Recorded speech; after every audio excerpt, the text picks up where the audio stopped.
Walkthrough for the exercise debugging increment. So at the top here we have some starter code which I've just fetched ahead of time. We have some debugging tips that are pretty helpful to have a read of, and I really recommend reading the Comp 1511 debugging guide. That is pretty helpful. And then we have the task. So this exercise takes in a number and intends to increment the value of the number using a function increment, which takes a pointer to an integer as its parameter. Currently has some issues. It's your job to figure them out and fix the code.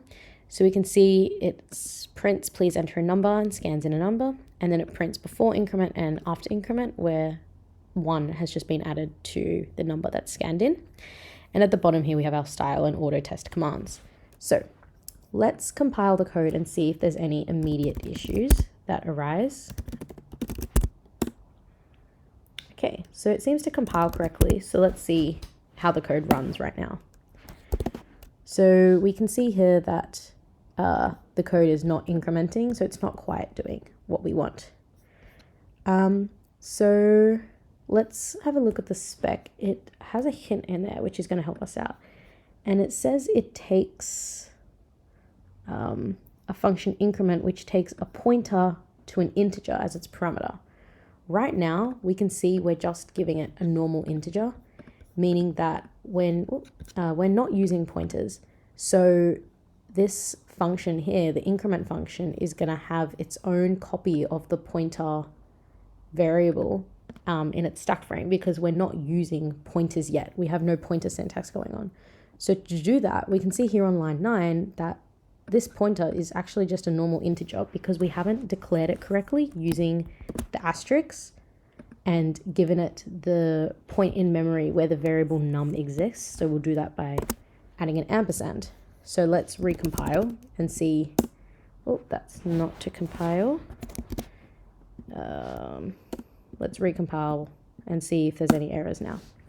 Okay, so now we can see that it's going to start asking for a bit better of pointer syntax. So we have the pointer to an integer that stores the address of num, which means that when we want to print this pointer, we're going to have to dereference it using the asterisk. So let's go ahead and do that here when we try to print it, and we'll recompile. So it's still not quite happy. And it's saying some stuff about our function. So let's dereference what's being passed in our function prototypes. See if it's happy. Okay, so it is happy. Let's see if it works as expected now. Okay, it's still not incrementing. And that's because we're not dereferencing here when we're actually accessing the pointer and trying to increment. So we'll go star pointer, and I'll make this plus equals 1, which is the same thing as plus plus, but it just looks a little nicer with pointers when we add the asterisk in front, because we don't need to put any brackets. Okay, so let's see if this now works as expected. 1. Cool. It looks like it's incrementing. Let's try a different number. Let's try a negative number. -5, yep, -5 plus 1 is -4, and we'll just try 0. Cool, so that looks good to me. And now finally we will run 1511 style. Okay, so it looks like we're missing our header comment, so let's go ahead and add that.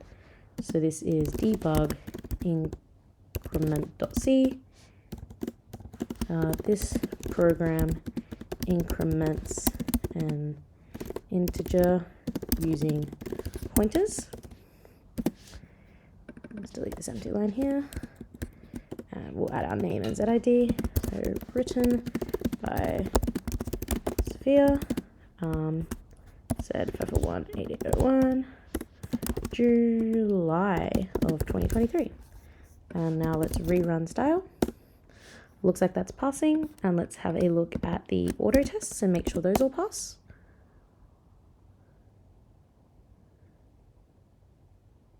Perfect. Look like these are passing as expected. So this is the final solution to the debug increment question.